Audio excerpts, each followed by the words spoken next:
I'm ready to add the very special detail on this particular cushion, which is cross stitch. And I'm going to do the cross stitch over the seams. I'm going to show you how to do it very quickly rather than stitch by stitch.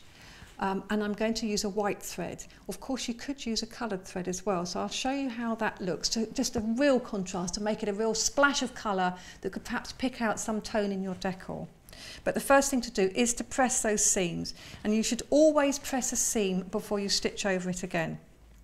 I'm now going to do the cross stitch, and I'm going to do it very quickly in rows as opposed to each stitch as a cross. So I put a knot in my thread and come up from the underside.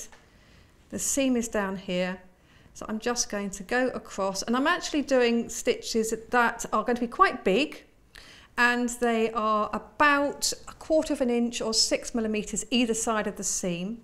So I've gone from the top left down to the bottom right, straight across to the left again,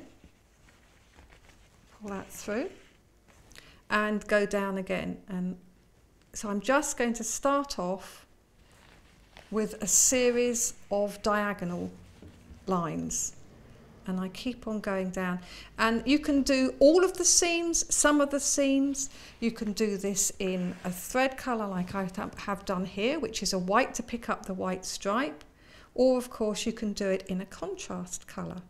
If you're not working with a nice striped fabric like this, you could of course draw lines either side of the seam so that you can follow a nice neat line and try and keep those crosses nice and even.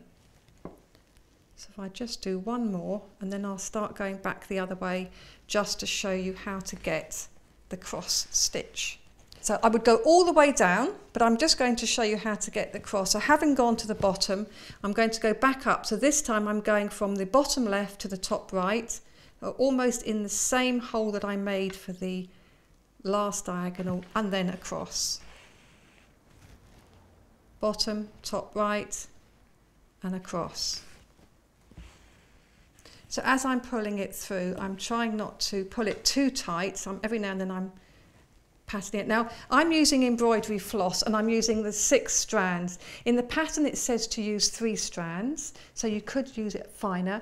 Or if you don't want to use the stranded thread like this, you could actually use a crochet cotton. So it's quite a nice thick cotton to make them really stand out. So I've done a couple of examples of cross stitching. Here I've used the white, so it picks up the white in the cushion.